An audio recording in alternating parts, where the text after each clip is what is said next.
Start. महोदय, अब मैं एक किसानों पर लगने वाले कर के संबंध में कहना चाहता हूँ। किसानों पर यद्यपि सीधे आप कर नहीं लगाते हैं, तथापि जो भी कर आप वस्तुओं पर लगाते हैं, उसका सीधा असर किसानों पर पड़ता है।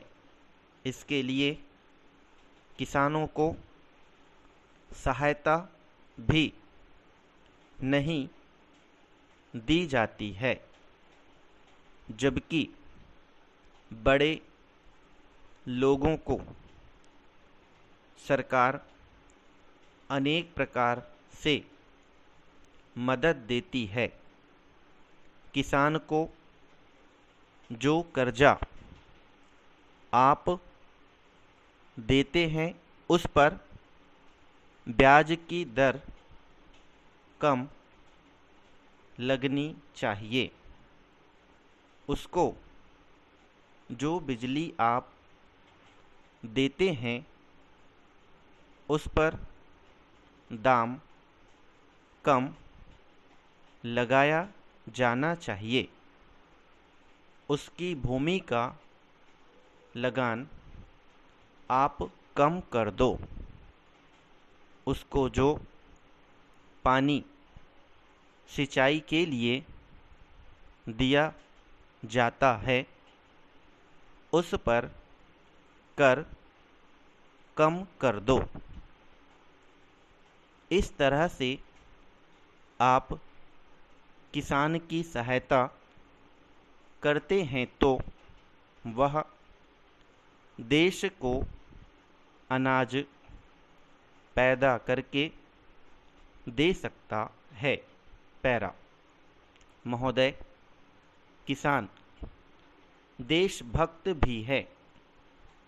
वह देश की पैदावार को तो बढ़ाता है, साथ ही साथ वह देश की रक्षा करने के लिए जवान भी आपको देता है, और देश को ही नहीं, विदेशों को भी अनाज देने के लिए अब वह तैयार है।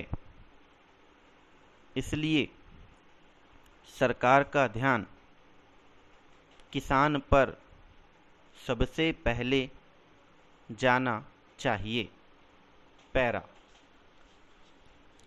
महोदय, आज इस विषय पर जो चर्चा चल रही है, वह बहुत ही महत्वपूर्ण चर्चा है,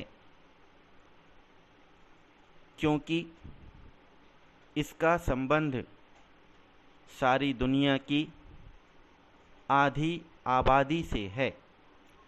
जहाँ तक हमारे देश का सवाल है, उसका संबंध 80% जनता से है, क्योंकि हमारा देश कृषि पर निर्भर है। और हमारे देश में चूंकि 80% लोग कृषि का कार्य करके अपना जीवन चलाते हैं, इसलिए सरकार को इस विषय को गंभीरता से लेने की आवश्यकता है। पैरा। सामने जो लाला साहब लंबी छड़ी लिए खड़े हैं, वे कभी सुंदरवन नहीं जाते हैं। उनको मालूम है कि सुंदर वन में बहुत से जानवर, कुछ छोटे और कुछ बड़े रहते हैं। वे किसी का विचार नहीं करते। लाला साहब सुबह सुबह सबक याद करते हैं। सबक याद करना जीवन के लिए जरूरी है। बहुत से लोग जीवन के वास्ते सवेरे हवा में घूमने जाते हैं। जिस समाज में सिर्फ अपना मतलब देखने वाले लोग हैं, वह दिन आज डूबा है। यह सुनकर वे बिल्कुल घबरा गए। ईश्वर स्वतः तो कभी किसी के लिए कुछ नहीं करता है, परंतु वह हमारे द्वारा सारा काम कराता है। आज उसने उसकी कलम से एक बहुत ही अच्छी तस्वीर खींची,